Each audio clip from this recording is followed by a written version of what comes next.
आउज़ुबिल्लाहिमिनश्शैतानिर्रजीम बिस्मिल्लाहिर्रहमानिर्रहीम। Computer club में मैं हूं उमैर जिलानी। दोस्तों, आज की इस वीडियो में जो है मशीन लर्निंग को हम कंटिन्यू कर रहे हैं। इससे प्रीवियस वीडियो में जो है टोटली जो है कोर्स मशीन लर्निंग की मैंने आपको कोर्स आउटलाइन बताई थी टोटली कि हमने मशीन लर्निंग के अंदर कौन कौन से टॉपिक्स जो है उनको हमने कवर करना है। तो कुछ इंट्रोडक्टरी लेवल का जो है हमने प्रीवियस लेक्चर में मशीन लर्निंग के अबाउट देखा था, और आज की जो है इस वीडियो में जो है मैं एक्चुअल आपको मशीन लर्निंग के बारे में बताऊंगा कि एक्चुअली मशीन लर्निंग का मतलब क्या है। तो आइए मशीन लर्निंग को आम आदमी की इस्तेलाह में समझने की कोशिश करते हैं। फ़र्ज़ करें आप किसी डस्टबिन में एक कागज़ को फेंकने की कोशिश कर रहे हैं। पहली कोशिश के बाद आपको एहसास होगा कि आपने इसमें बहुत ज़्यादा ताकत सर्फ कर दी है। दूसरी कोशिश के बाद आपको एहसास होगा कि आपने निशाने के करीब है, लेकिन आपको फेंकने का ज़ाविया थोड़ा और दुरुस्त करने की ज़रूरत है। यहाँ जो कुछ हो रहा है वो बुनियादी तौर पर हर फेंकने की कोशिश के बाद हम कुछ सीख रहे हैं और हतमी नतीजे को बेहतर बना रहे हैं। हम अपने तजर्बे से सीखने की कोशिश कर रहे हैं। डाटा के तजर तजज तज्जियात में मशीन लर्निंग को ऐसे पेचीदा मॉडल्स और एल्गोरिदम्स तैयार करने के लिए इस्तेमाल किया जाता है जो पेशन गोइयाँ करते हैं। तजारती इस्तेमाल में इन्हें पेश गोई करने वाले तज्जियात के नाम से जाना जाता है। ये तज्जियाती मॉडल्स मुहक्किकीन, डाटा साइंटिस्ट, इंजीनियर्स और तज्जिया कारों को डाटा सेट इनपुट में तारीखी ताल्लुकात और रुझानात से सीख कर काबिल एतमाद फ़ैसले और नताइज पैदा करने की इजाज़त देते हैं। फ़र्ज़ करें, एक और मिसाल देखते हैं कि फ़र्ज़ करें कि आप छुट्टियां गुजारने के लिए किसी सियाहती मकाम में होटल की तलाश करना चाहते हैं। आप किसी ट्रैवल एजेंसी की वेबसाइट के ज़रिए होटल तलाश करते हैं। जब आप किसी मखसूस होटल को देखते हैं तो होटल की तफसील के बिल्कुल नीचे एक सेक्शन मौजूद होता है जिसका अनवान ये है कि आपको ये होटल भी पसंद आ सकते हैं। ये मशीन लर्निंग का एक आम इस्तेमाल है जिसे रिकमेंडेशन इंजन कहते हैं। इसमें एक मॉडल की तरबियत के लिए बहुत से डेटा पॉइंट्स इस्तेमाल किए जाते हैं जो इन मालूमात पर मबनी होते हैं जो सिस्टम पहले से ही आपके बारे में जानता है, ताकि ये पेशन गोई की जा सके कि आपके लिए कौन से होटल बेहतरीन हो सकते हैं। मेरे ख्याल में ये आपको समझ में आ गया होगा। इसके अलावा जब हम YouTube के ऊपर कोई भी चीज़ सर्च करते हैं तो सर्च करने के बाद उसके रेलिवेंट वीडियोस जो हैं वो बहुत ऑटोमेटिकली सामने आ जाती हैं। ये एक्चुअली रिकमेंडेशन सिस्टम की जो है वो मिसाल है।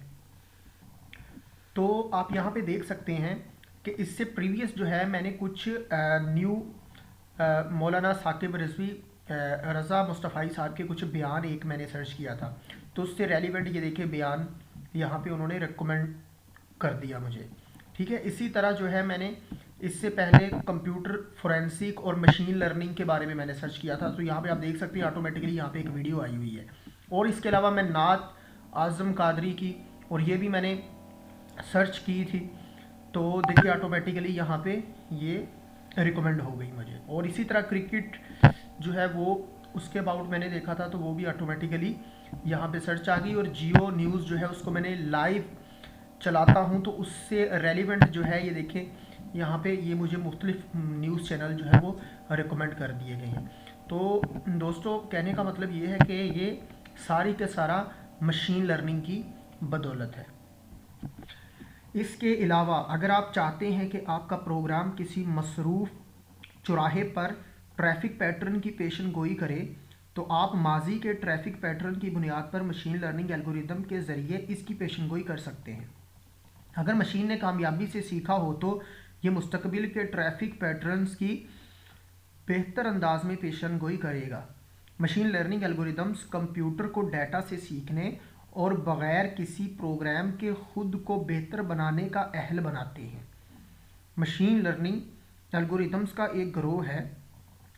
अब इसकी एक्चुअल डेफिनेशन मैं आपको बता रहा हूँ कि मशीन लर्निंग एल्गोरिदम्स का एक ग्रोह है जो सॉफ्टवेयर एप्लीकेशंस को वाज़े तौर पर प्रोग्राम किए बगैर नताइज की ज़्यादा दुरुस्त पेशन गोई करने की इजाज़त देता है। मशीन लर्निंग का बुनियादी मकसद ऐसे एल्गोरिदम्स बनाना है जो इनपुट डेटा वसूल करें और आउटपुट की पेशन गोई करने के लिए शुमारियाती तजज़िये को इस्तेमाल करें। इसके साथ जैसे ही नया डेटा दस्तयाब हो आउटपुट को अपडेट करें। तो ये आपने देखा, मशीन लर्निंग को आपने समझा विद एग्जांपल, मिसाल, डिफरेंट मिसालों के साथ, और मैं उम्मीद करता हूँ कि ये आपको समझ में आ गया होगा। आइए अब देखते हैं कि मशीन लर्निंग की अक़साम कितनी हैं।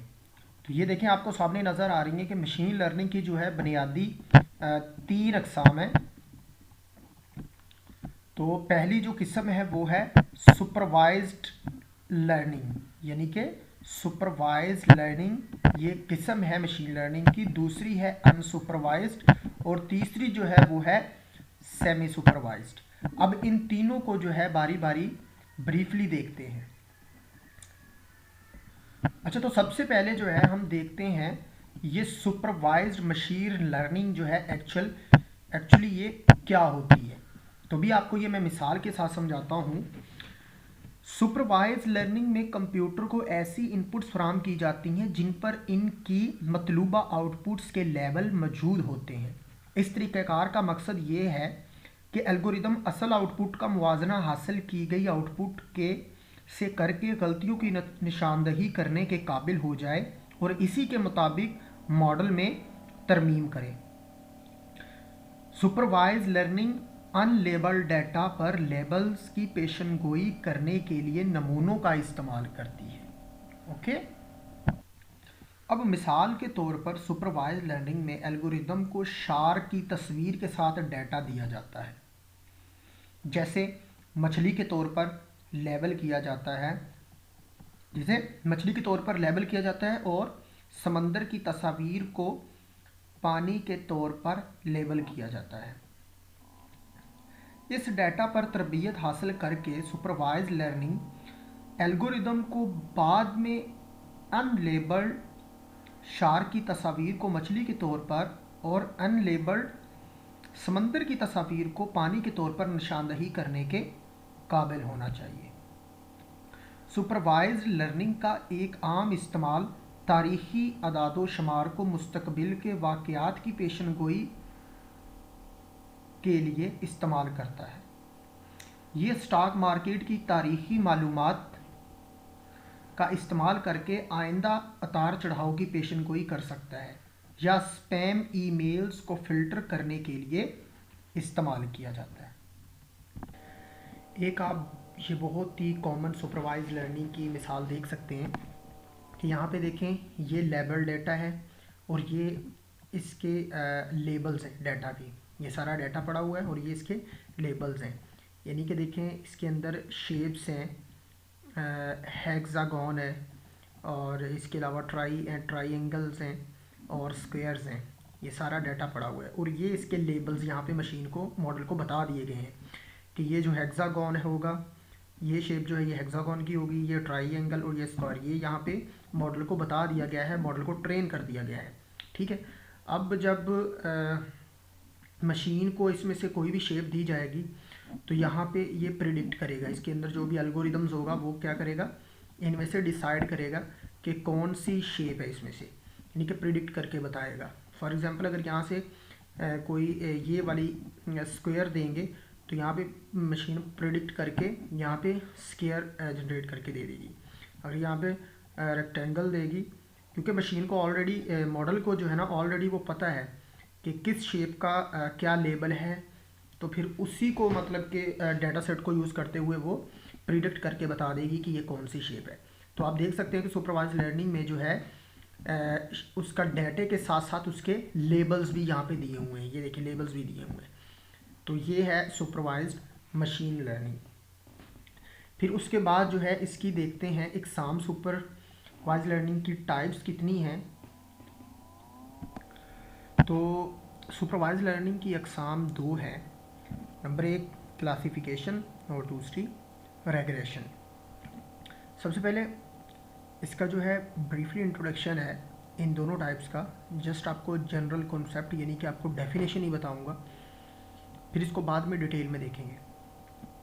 क्लासिफिकेशन क्या है? दर्जाबंदी। दर्जाबंदी का मसला इस वक्त होता है जब इनपुट को दो या ज़्यादा क्लासेस में तकसीम किया जाए और एक ऐसा मॉडल तैयार करना हो जो एक या ज़्यादा क्लासेस को अनदेखी इनपुट्स तफवीज़ करे। ये काम आमतौर पर सुपरवाइज्ड तरीके से किया जाता है। स्पैम फिल्टरिंग दर्जाबंदी की एक मिसाल है, जहां ईमेल या दूसरे पैगामात को पैगामात इनपुट्स हैं और स्पैम है और स्पैम नहीं क्लासेस हैं। तो अभी आपको ये बात समझ आ जाएगी। रेग्रेशन में क्या होता है? रेग्रेशन उर्दू में से रुजात कहते हैं, ठीक है। रुजत का मसला इस वक्त होता है जब आउटपुट मुतगय्यर एक हकीकी कदर हो, जैसे कि डॉलर या वज़न वगैरह, यानी कि वेट। अब मैं आपको इसको शॉर्टली बताता हूँ कि क्लासिफिकेशन में जो मतलब कि आपकी आउटपुट होती है वो डिस्क्रीट मैनर में होती है, यानी कि या तो वो येस होगी या फिर वो नो होगी। अब ईमेल्स में जो है, फॉर एग्जांपल ईमेल है, उसमें एक स्पैम मेल होती है, यानी कि उसके अंदर कहते हैं जो पैगामात होते हैं वो उसके इनपुट्स हैं, ठीक है, मतलब कि इनपुट्स हैं, और जो स्पैम जो है ये इसके ऊपर लेबल्स हैं, क्लासेस हैं। ये मतलब कि जो भी मेल होगी वो या तो स्पैम होगी या वो स्पैम नहीं होगी। ये ग्रामेटिकली मैं आपको बताता हूँ। अब ये एक मशीन लर्निंग का मॉडल है, यहाँ पे दो मेल्स हैं, इसके अंदर पैगामात हैं, ये इसके ऊपर लेबल दिया हुआ है कि स्पैम नहीं है और ये स्पैम है। तो जब ये आएगा यहाँ पे तो इसका मतलब ये है कि सीखता है, और आगे आ गई नई मेल। मुशाहदात की क्लासेस में दर्जाबंदी करने के लिए मशीन की तरतीब। तो यहाँ पे ये बताएगा कि कौन सी जो है स्पैम है और कौन सी स्पैम नहीं है। तो ये इसके लेबल्स हुए, और यहाँ पे वाज़ेह फ़र्क वो बता देगा कि ये स्पैम है, ये स्पैम नहीं है और ये स्पैम है। ये एक मिसाल है क्लासिफिकेशन की, यानी कि देखें या तो वो यस में जवाब देगा या फिर वो नो में जवाब देगा। तो सिमिलरली जो है रेग्रेशन जो है उसके अंदर जो आउटपुट आती है वो कंटिन्यूस फॉर्म में आती है, वेरिएट करती है, यानी कि वो कंटिन्यूस होगी। जिस तरह कोई वज़न कोई भी हो सकता है, किसी चीज़ का वज़न कुछ भी हो सकता है, डॉलर का रेट कोई भी हो सकता है। अब इसमें यस नो वाली कहानी नहीं है, ठीक है ना कोई कंटिन्यूस रियल वैल्यू में उसका जवाब आएगा। तो ये इसकी दो अक़साम थी सुपरवाइज्ड की। तो जनाब अली दूसरे नंबर पे हमारे पास आ जाता है अनसुपरवाइज्ड लर्निंग, यानी कि हमारे पास ये जो है अनसुपरवाइज्ड लर्निंग क्या होती है, इसमें क्या होता है। तो भी जो है सुपरवाइज्ड लर्निंग जो है उसको हम ज़रा ब्रीफली और उसकी टाइप्स जो है वो देख चुके हैं। अब ज़रा बात करते हैं अनसुपरवाइज्ड मशीन लर्निंग की। अनसुपरवाइज्ड लर्निंग में डाटा अनलेबल्ड होता है, इसलिए एल्गोरिदम अपने इनपुट डाटा में मुश्तरकात तलाश करता है। चूँकि इन लेबल डाटा के मुकाबले में बहुत बड़ा होता है, लिहाजा मशीन लर्निंग के वो तरीके जो अनसुपरवाइज्ड लर्निंग की सहूलत फराहम करते हैं वो ख़ास तौर पर अहमियत के हामिल है। अनसुपरवाइज्ड लर्निंग का मकसद किसी डाटा सेट के अंदर पोशीदा नमूनों को तलाश करना है, लेकिन इसका एक मकसद फीचर लर्निंग भी हो सकता है, जिसकी वजह से कंप्यूटेशनल मशीन्स खुद ब खुद ऐसे नमूने तलाश कर सकती हैं जो खाम डाटा की दर्जाबंदी के लिए ज़रूरी होते हैं। मज़कूरा बाला तस्वीर में मॉडल को कुछ किरदार दिए गए हैं जो डक्स और नॉट डक्स हैं। डाटा में मुतल्लिका डाटा को कोई लेबल फराहम नहीं किए गए हैं, अनसुपरवाइज्ड मॉडल इन किरदारों के बारे में मजीद जानने के लिए डाटा के बुनियादी ढांचे और मॉडल्स की किस्म को देखकर दोनों किरदारों को अलग कर सकता है। तो यहाँ पे आप देख सकते हैं कि ये नमूने हैं, इनमें से जो नमूना मुश्तरक लग रहा है मॉडल ने उसको क्या कर दिया, सेपरेट कर दिया। जो जो मुश्तरकात थे इनमें से उन दोनों को अलग अलग करके उन्होंने दिखा दिया। ये एक आप और मिसाल देख सकते हैं अनसुपरवाइज्ड लर्निंग की, कि ये देखिए एक इनपुट डाटा है, ये यहाँ पे एक बहुत ज़्यादा मिकदार में भी डाटा हो सकता है। उस डाटा में से अनसुपरवाइज्ड मशीन लर्निंग की जो अप्रोच के अंदर होता ये है कि उस डाटा में से जो मुश्तरकात कॉमन डाटा सेट जो होते हैं उनको मशीन सेपरेट कर लेती है, फिर मॉडल के अंदर प्रिडिक्ट करके उनको अलग-अलग जो है वो आउटपुट के तौर पे जनरेट कर देती है। इस पिक्चर के अंदर जो है इनपुट्स के अंदर जो है डाटा पड़ा हुआ है जो कि अनलेबल्ड है, उसके ऊपर लेबल नहीं है। तो मशीन इसमें से जितने भी जो कॉमन ऑब्जेक्ट्स हैं उन सबको सेपरेट कर लेगी, जितने भी कॉमन ऑब्जेक्ट्स हैं उनकी अलग सेपरेट ग्रुप बना लेगी। तो यहाँ पे मॉडल ये काम मॉडल करेगा। मॉडल ये सारा प्रिडिक्ट करने के बाद उन सबको जो कॉमन है उनको वो एज आउटपुट के तौर पे डिस्प्ले करा देगा। ये होती है एक अनसुपरवाइज्ड अप्रोच। अनसुपरवाइज्ड लर्निंग को आमतौर पर लेन देन के अदादो शुमार के लिए इस्तेमाल किया जा सकता है। आपके पास सार्फिन और इनकी ख़रीदारियों का एक बहुत बड़ा डेटा सेट मौजूद हो सकता है, लेकिन एक इंसान होने की हैसियत से आप ये अंदाज़ा नहीं कर सकते कि सार्फिन के प्रोफाइल्स और इनकी ख़रीदारी की अक़साम से कौन सी मुमासलतें हासिल की जा सकती हैं। इस मसले को अनसुपरवाइज्ड लर्निंग के ज़रिए हल किया जा सकता है। अनसुपरवाइज्ड लर्निंग को जाली क्रेडिट कार्ड से ख़रीदारी का पता लगाने के लिए इस्तेमाल किया जाता है। इसके अलावा रिकमेंडेशन सिस्टम में इसे इस्तेमाल किया जाता है जो तजवीज़ करते हैं कि अगली कौन सी मसनूआत ख़रीदी जा सकती है। जिस तरह आप OLX पे चले जाएं, आप कोई एक इलेक्ट्रॉनिक प्रोडक्ट सर्च करते हैं, उसी से रेलिवेंट आपको बहुत सारी वो एज अ रिकमेंडेशन के तौर पे आपको दिखा देगा। तो ये सारा मशीन लर्निंग की बदौलत ही अनसुपरवाइज्ड मशीन लर्निंग की जो अप्रोच है ये इस्तेमाल हो रही होती है। यानी कि देखें उसमें से पीछे उनकी डेटाबेस में मुख्तलिफ आइटम्स पड़े हुए हैं। फॉर एग्जांपल अगर आपने कोई इलेक्ट्रॉनिक AC को सर्च किया है तो AC के रेलिवेंट और भी डिफरेंट कंपनीज की प्रोडक्ट्स जो हैं वो आपके सामने आ जाएंगी।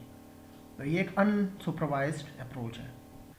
सुपरवाइज लर्निंग की तरह अनसुपरवाइज लर्निंग की भी अकसाम हैं दो। नंबर 1 है क्लस्टरिंग एंड नंबर 2 है एसोसिएशन। क्लस्टरिंग जो है, क्लस्टरिंग का मसला वहाँ आता है जहाँ आप तवाइफ में मौरूसी ग्रोहबंदी तलाश करना चाहते हैं, जैसे ख़रीदारी के रुझान की बुनियाद पर गाहकों की ग्रुप बंदी करना वगैरह वगैरह। जबकि जो एसोसिएशन का मसला वहाँ आता है जहाँ आप इन कवानीन को दरियाफ्त करना चाहते हैं जो आपके डाटा के बड़े हिस्सों की वजाहत करते हैं, जैसा कि X आइटम ख़रीदने वाले लोग Y आइटम भी ख़रीद सकते हैं वगैरह वगैरह। ये एसोसिएशन है, ये दो किस्में हैं। हाँ, तो क्लस्टरिंग में जो है सिमिलरिटीज़ रखने वाले जितने भी ऑब्जेक्ट्स हैं उनको सेपरेट करके उसका एक ग्रुप बना दिया जाता है। जो भी मतलब कि ऑब्जेक्ट्स आपस में सिमिलरिटीज़ रखते हों तो उनका सेपरेट ग्रुप बना दिया जाता है। और एसोसिएशन के अंदर जो है ये देखें, जिस तरह कि आपने देखा है यहाँ पे डाटा के बड़े हिस्सों की वजाहत करते हैं, जैसे कि X आइटम ख़रीदने वाले लोग Y आइटम भी ख़रीद सकते हैं। यानी कि एक सीक्वेंस को मेंटेन करते हैं, सीक्वेंस को, यानी कि आइडेंटिफाई सीक्वेंस, यानी कि कस्टमर की रिकमेंडेशन। ठीक है, ये एसोसिएशन के अंदर होता है। एक तीसरी भी अनसुपरवाइज्ड लर्निंग की अकसाम है, उसे कहते हैं। और तीसरी किस्म डायमेंशनल रिडक्शन, जिसमें जो है बिग डाटा विजुअलाइजेशन आ जाती है। तो एक मरतबा ये क्लासिकल ओवरव्यू देख लेते हैं मशीन लर्निंग का। इसमें जो सुपरवाइज लर्निंग है ये टास्क ड्राइवन होती है, और जबकि अनसुपरवाइज है ये इसको डाटा ड्राइवन कहते हैं। और सुपरवाइज लर्निंग में जो है प्री कैटेगराइज डाटा होता है, यानी कि लेवल्ड होते हैं ऑलरेडी, और अनसुपरवाइज में अनलेवल्ड डाटा होता है। इसके आगे फर्दर दो एग्जाम, क्लासिफिकेशन रेग्रेशन। क्लासिफिकेशन में divide the socks by colour, यानी कि डिवाइड कर दिया जाता है सॉक्स को बाय कलर, यानी कि ये एग्जांपल इसकी है आइडेंटिटी फ्रॉड डिटेक्शन के लिए में, वहाँ पे इसकी एप्लीकेशन है। रेग्रेशन में होता है divide the ties by length, length के हिसाब से इसे डिवाइड कर दिया जाता है। और आगे इसकी है मार्केटिंग फोरकास्टिंग में इसकी लॉट्स ऑफ एप्लीकेशंस हैं। उसके बाद जनाब यारी आ जाता है क्लस्टरिंग, हमारे पास इसमें है divide by similarity, targeted marketing और association identify, sequence customer recommendation में ये इसकी एप्लीकेशन है। डायमेंशनल रिडक्शन में क्या है, वाइडर डिपेंडेंसीज होती हैं इसके अंदर, और बिग डाटा विजुअलाइजेशन में ये इसके एप्लीकेशंस है बहुत ज़्यादा। और इसके बाद जनाब अली आ जाता है इसके ऑब्जेक्ट्स क्या होते हैं, प्रिडिक्शंस होती हैं, और रेग्रेशन के जो है प्रिडिक्टिव मॉडल्स होते हैं, predictive models and predictive models, और इनके जो पैटर्न और स्ट्रक्चर रिकॉग्निशन होती है। तो जनाब अली तीसरी जो हमारे पास मशीन लर्निंग की जो टाइप आती है वो सेमी सुपरवाइज लर्निंग है। Semi supervise learning machine learning की एक टेक्निक है जो तरबियत के दौरान लेबल डाटा की एक छोटी सी मिकदार को अनलेबल डाटा की एक बड़ी मिकदार के साथ इस्तेमाल करती है। Semi supervise learning, unsupervise learning, unlabel data, और सुपरवाइज लर्निंग सिर्फ लेबल डाटा के साथ का दरमियानी प्रोसेस है, इन दोनों को इन बिटवीन। अनलेबल डाटा को जब थोड़ी मिकदार में लेबल डाटा के साथ मिलाकर इस्तेमाल किया जाता है तो सीखने के अमल में खातिर ख्वाह बेहतरी आ सकती है। लेबलिंग के अमल पर आने वाली लागत बहुत ज़्यादा हो सकती है, जबकि अनलेबल डाटा का हसूल निस्बतन सस्ता है। ऐसी सूरत में सेमी सुपरवाइज लर्निंग की अमली कदर बहुत ज़्यादा हो सकती है। इसको मज़ीद आगे डिटेल में देखेंगे। तो ये थी हमारे पास सेमी सुपरवाइज्ड लर्निंग। तो आज की इस लेक्चर में बस इतना ही। नेक्स्ट लेक्चर में इंशाल्लाह मज़ीद डिटेल के साथ देखेंगे। तो अब मैं ये कहना चाहूँगा कि अगर किसी को उर्दू में नोट्स वगैरह चाहिए हों तो वो मैं इंशाल्लाह ताला हर वीडियो के आखिर में अगले लेक्चर से आप लोगों को प्रोवाइड कर दिया करूँगा, जो कि आपके लिए बहुत ज़्यादा हेल्पफुल हो सकते हैं और मज़ीद जो है आपके कॉन्सेप्ट क्लियर करने में आपके लिए मददगार साबित होंगे। तब तक के लिए मुझे दीजिए इजाज़त। अल्लाह हाफिज़।